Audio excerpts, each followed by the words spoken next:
Hello friends, welcome to part 33. मित्रांनो, आज आपण एका नवा टॉपिक घेऊन आलेलो आहोत. पार्ट्स ऑफ सेंटेन्स म्हणजे वाक्याचे भाग जे खूप महत्त्वाचे असतात आणि ते भाग आहेत subject and predicate.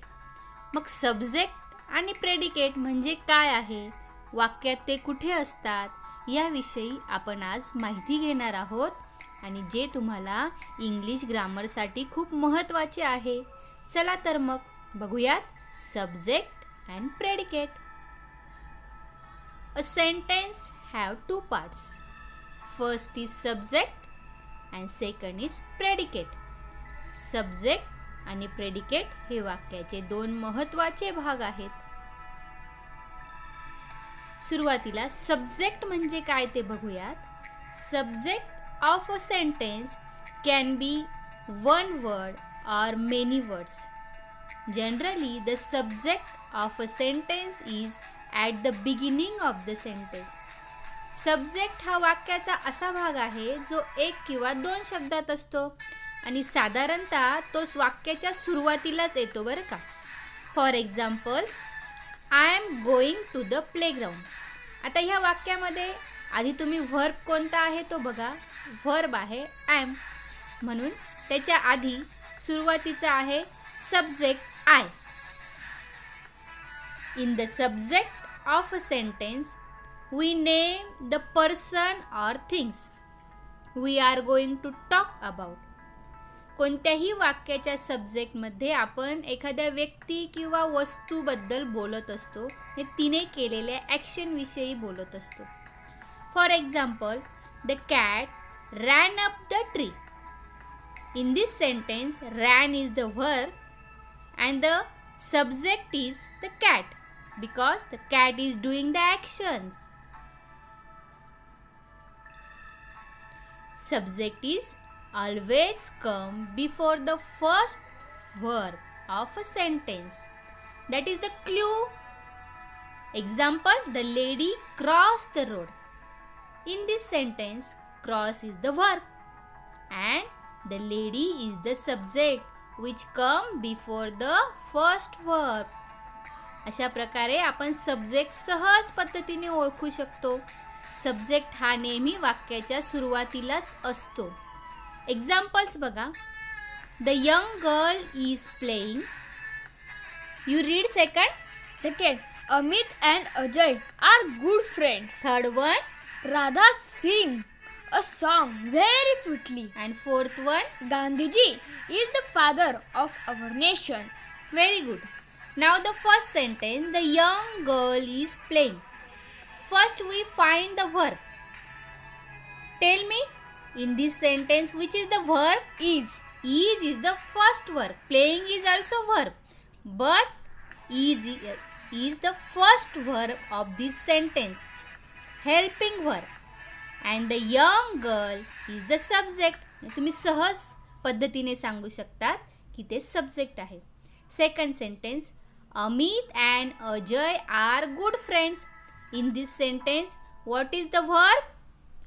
R. What is? are. Are is the verb. So Amit and Ajay come before the verb, so they are the subject. Third one is Radha sing a song very sweetly. Now tell me the verb. Sing. Right, sing is the verb. So Radha is the subject because it is come before the verb. Last one, Gandhiji is the father of our nation.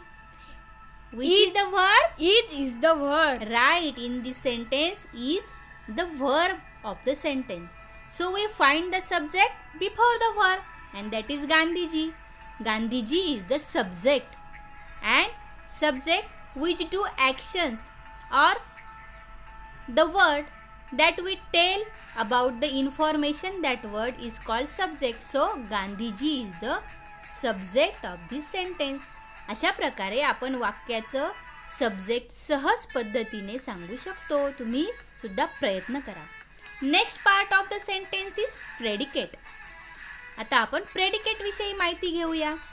The predicate must contain a verb explaining what the subject does and can also include a modifier.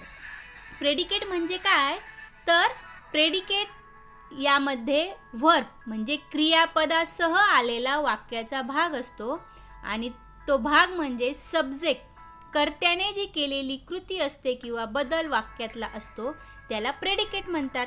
The predicate of a sentence is the part that modifies the subject.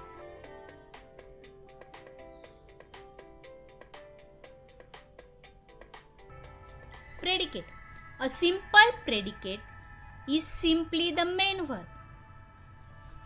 Each sentence must have a main verb and the easiest way to find it to look for a word that shows action.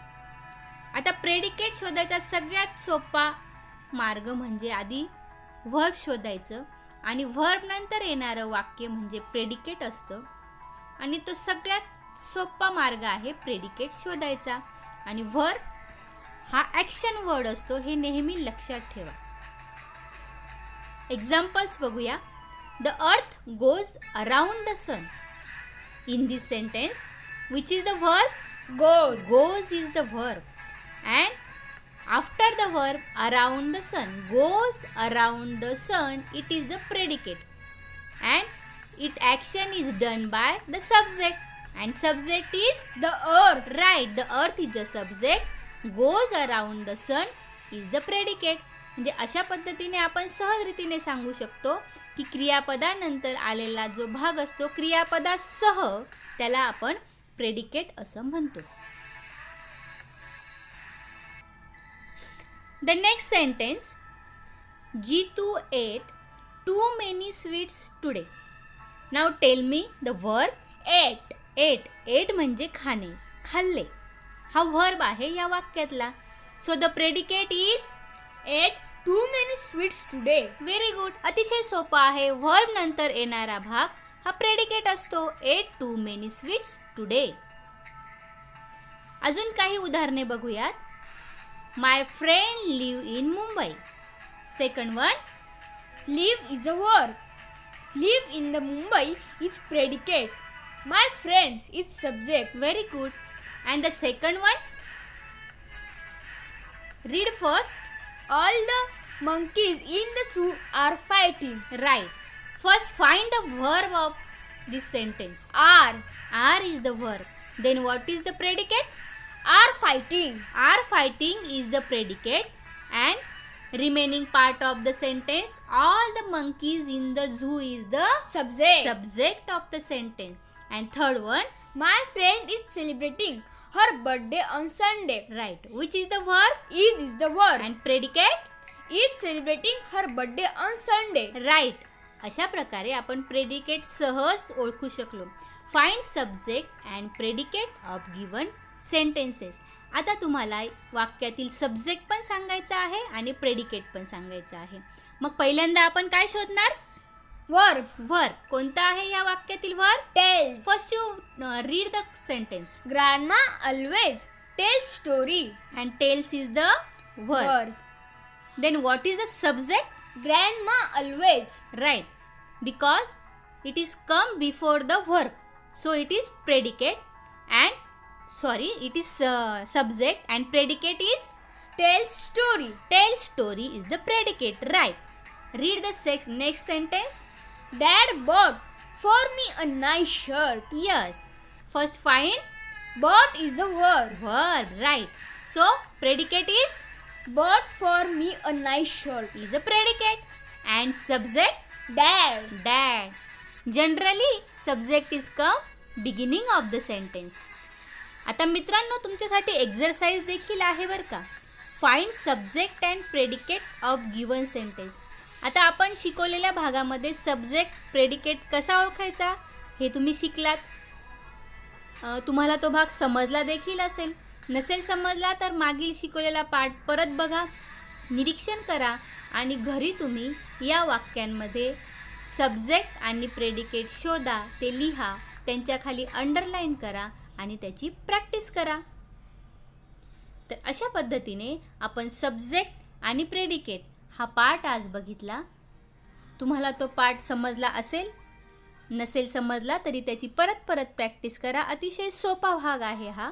आणि हो मित्रांनो, पुढच्या पार्टमध्ये सुद्धा आपण English ग्रामरशी related पुढील video degree आणि contracted form of the word हे घेऊन येणार आहोत. तर ते व्हिडिओ बघण्यासाठी हे चॅनल नक्की सबस्क्राईब करा.